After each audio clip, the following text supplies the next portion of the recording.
Donald Fraser is here. He insisted on waiting to see you.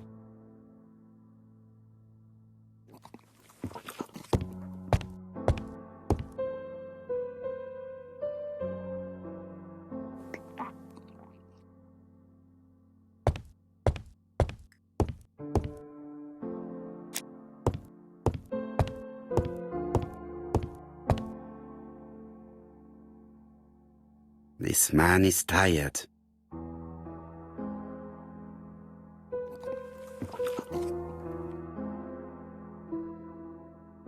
Donald is short of sleep, and it looks as if he didn't even bother to undress before going to bed.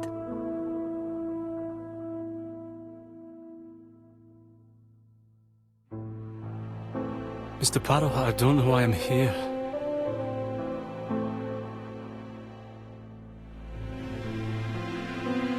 You wanted to talk, and you came to find the only man capable of hearing you.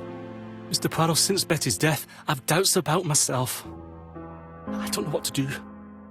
And I keep having a horrible dream 3 nights in a row.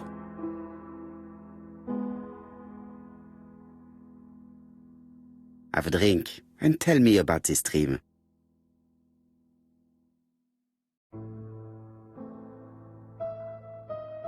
It's always the same. I'm on the beach with Betty. I grab her round the throat, and I squeeze, and squeeze until she's dead. Her head falls back, and I see that it's no longer Betty. It's Megan's face. Have you seen Megan Barnard recently? Yes, our grief has brought us together. I never really knew her before. She's really quite a remarkable girl. But I would never tell her about my dream. Why not? Is it her you are attacking in your dream? No, it's Betty. And once Betty is dead, it's Megan's face that appears in its place. Very interesting. Let us now try and get our brain cells to work.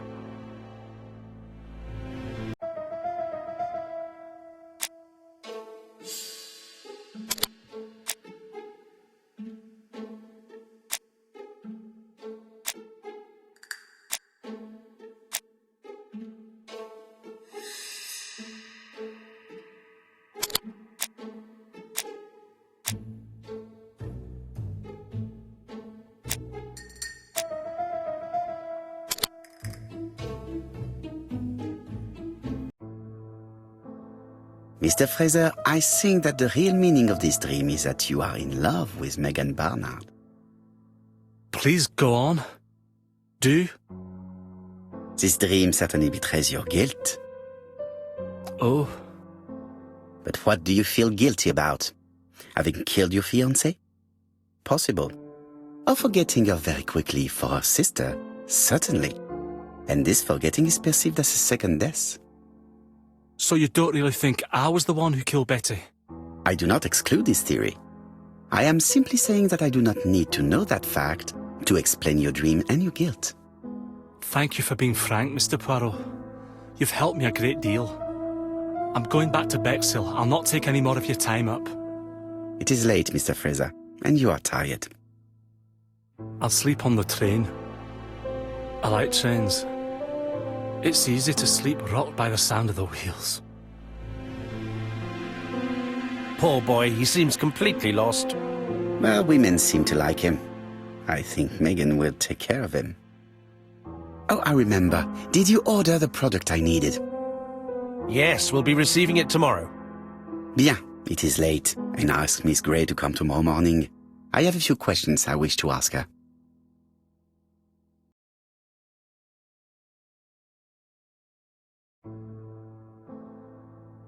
Mademoiselle, I asked you here in order to answer a very important question.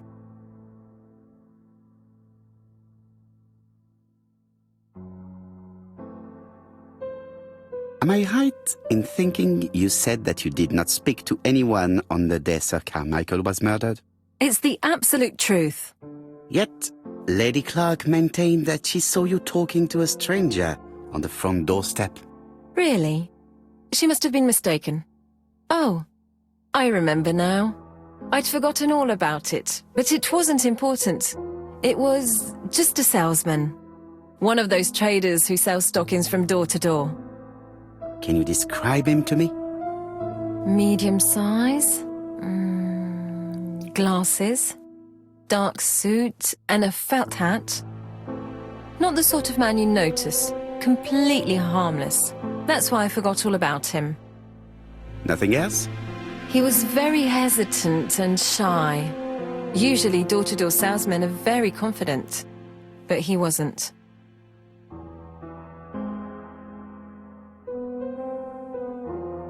You did not leave Churston willingly, I believe. I don't wish to lie. Lady Clark did not appreciate my presence. And Franklin could not go against the wishes of a sick lady. He is a good man, and he worries a great deal about his sister-in-law. I noticed that you left some personal belongings behind at Churston. It was too risky for you to keep these objects, am I correct? Risky? What was the risk?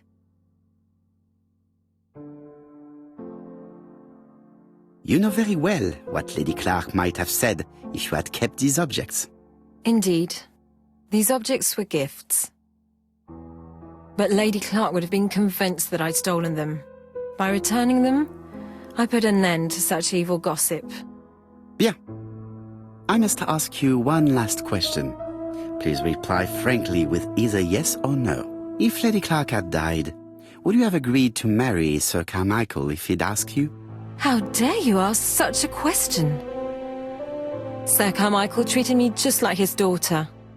And all that I ever felt him was affection and gratitude, nothing else. Thank you, mademoiselle. I will not keep you any longer.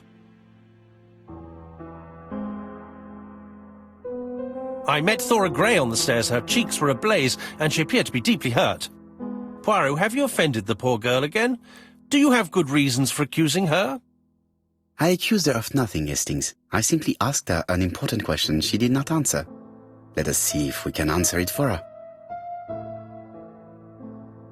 Let us now try and get our brain cells to work.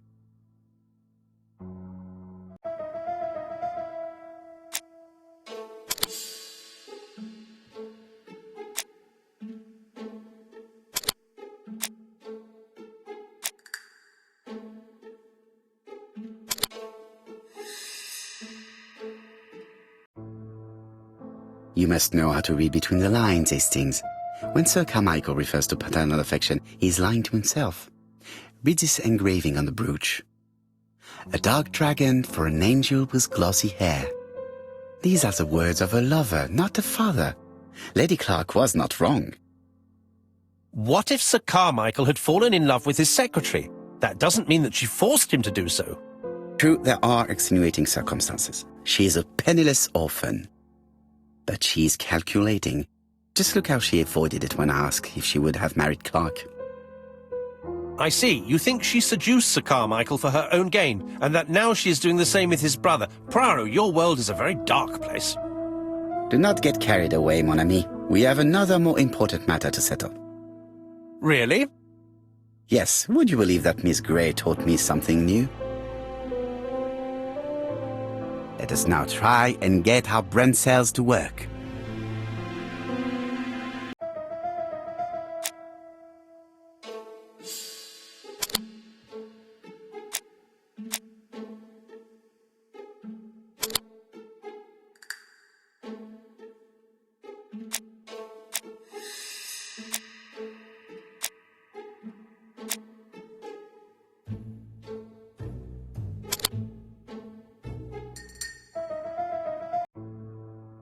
It's perfectly clear, Hastings, perfectly clear. Indeed, a stocking seller visited Andover, Bexhill and Churston on the day of each murder.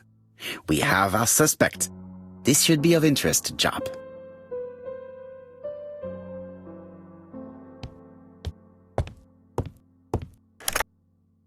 Chief Inspector, we are looking for a stocking salesman.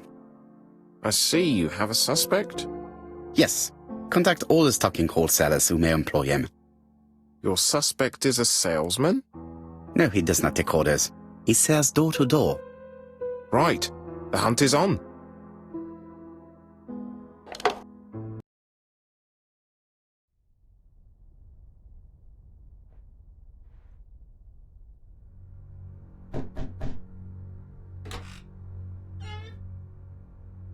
Are you leaving, Mr. Cust?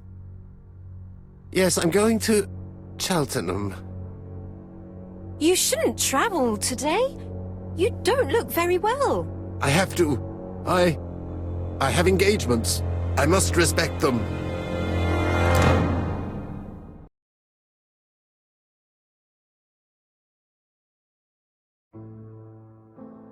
Can you get the post, Hastings?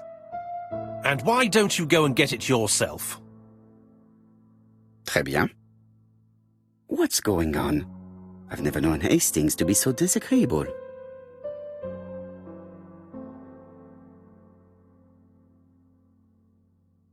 Royal Mathematical and Statistical Society's Bulletin, September the 9th, 1935.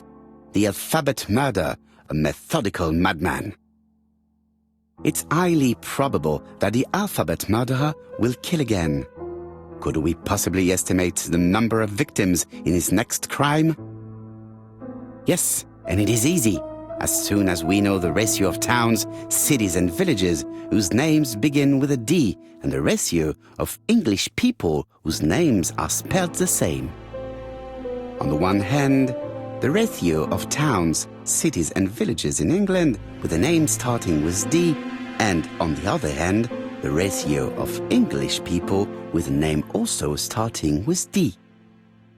After this initial calculation, it is easy to deduce the likelihood of actually being murdered if you belong to the target population. Go to the last page to find our results and details on the calculations. Daily Blag, August 31, 1935. Moustache at half-mast. Poirot's repeated failure in ABC case.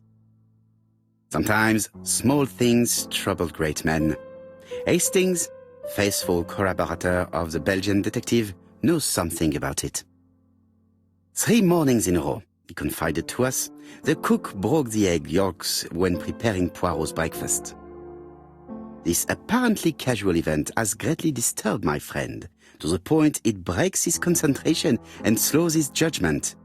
I also noticed his moustache, of which he is so proud, being duller than usual. Poirot, I assure you I haven't said any such thing to the journalists. They twist everything.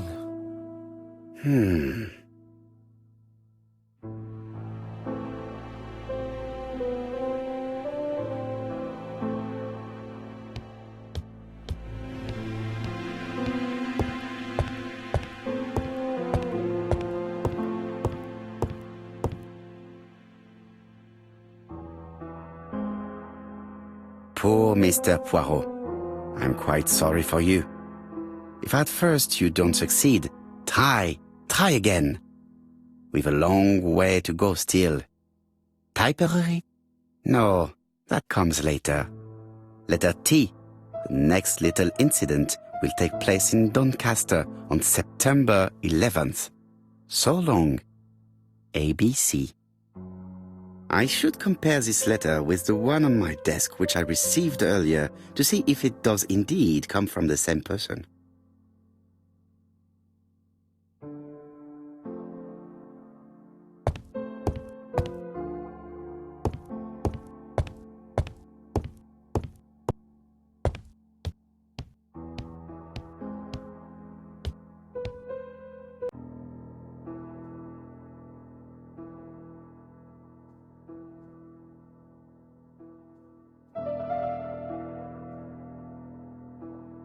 Let us examine this more. Certain characters in... Yes, this... Right. Let us Yes, the... I have to find...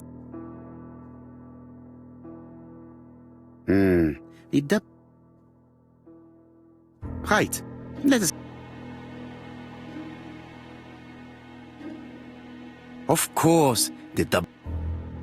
I have to find some other similar defect. Yes, the egg. Right, let us go. That's right, the egg. My theory was right. Hastings, he strikes tomorrow. Chief Inspector Japp? He's on another line. Can I take a message? Yes, please, mademoiselle. It is from Hercule Poirot. Tell him ABC strikes tomorrow in Doncaster. He must call me back. Very well, sir. Bien, now I'm going to see what I can find from these burnt documents. I've received the product I need. Hastings, if you do not mind, I would like you to take a few notes. Yes, yes.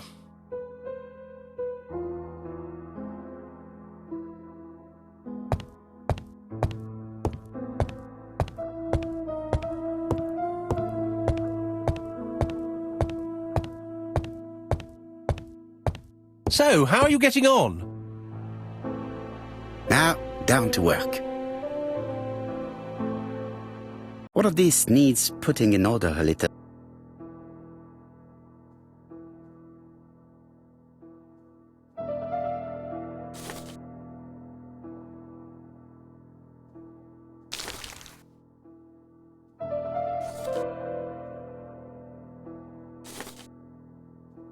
This page is finished.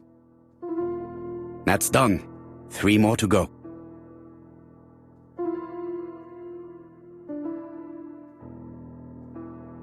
This page is child's play.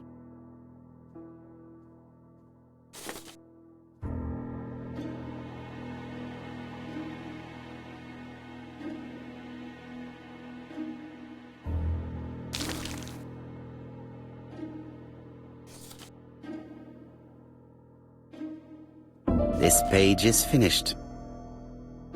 And that's 2 done. It's easier than I thought.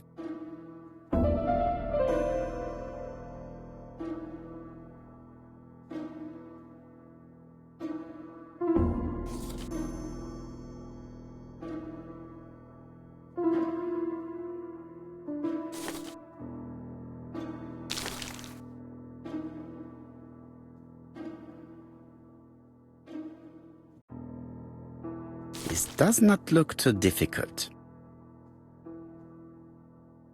This page is finished. Only 1 more. Keep going.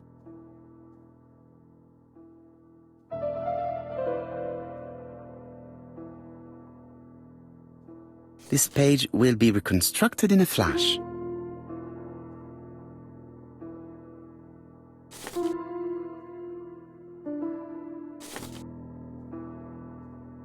It's so simple. This page is finished. All the pages are reconstructed.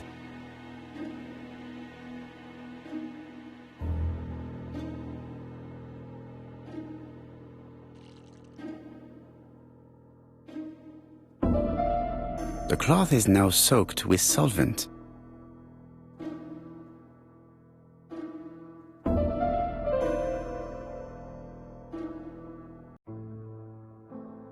Got it! Make a note, Hastings, make a note. Mrs. Alice Asher, shop owner in Andover.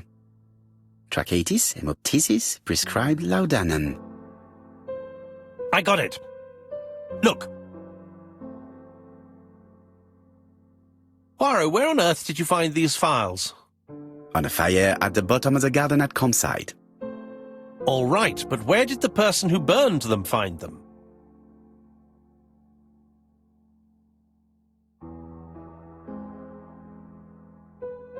Alice Asher, shopkeeper in Andover. Tracheitis, hemoptysis, chronic cough with loss of blood, prescribed laudanum-based cough medicine. Betty Barnard, waitress in Bexhill. Chronic bronchitis causing dysphonia, advised to stop smoking. Alexander Bonaparte Cust, war wounded, mustard gas and head trauma. pulmonary emphysema, hemoptysis, coughing fits with blood, suffers from absences and amnesia. Dick Dudley Dunbar, owner of the Black Swan Hotel in Doncaster, asthmatic, heart disease, heart condition. Let us now try and get our brain cells to work.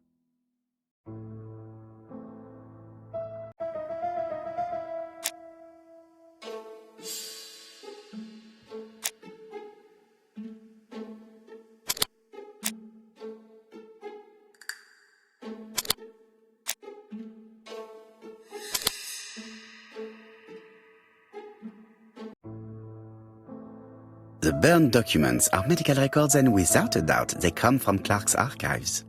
First of all, because all the patients have throat conditions. And secondly, their name starts with either A, B, C or D, and it is precisely the files that match these letters that have been tampered with. But why burn these files? How come the names of the two victims appear on them? And who are the two other patients? These are very good questions.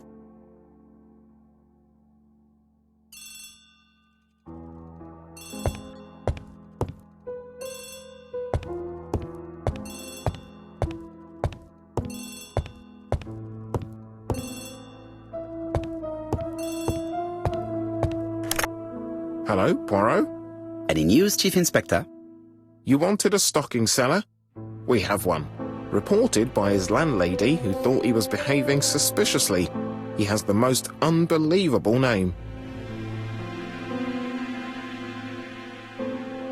Alexander Bonaparte Cust. Yes, Alexander Bonaparte Cust? How did you guess? Poirot, you have magical powers. It's a serious lead. I called Doncaster. A person matching Cust's description has been seen at the station. He got off the train from London, but after that, nobody knows where he went.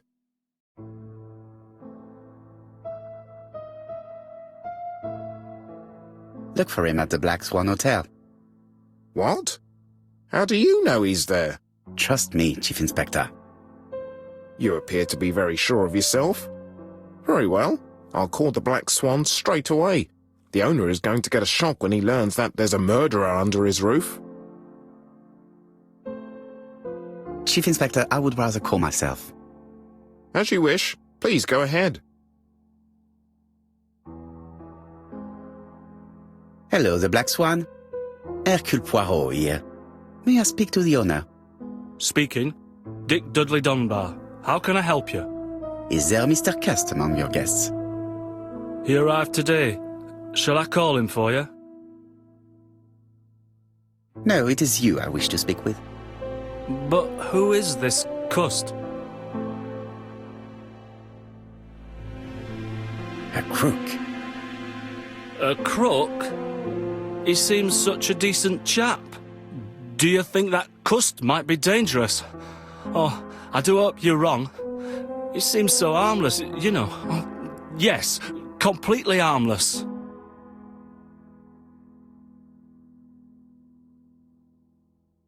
We must not overestimate the danger. After all, we are not absolutely sure he is guilty. What should I do?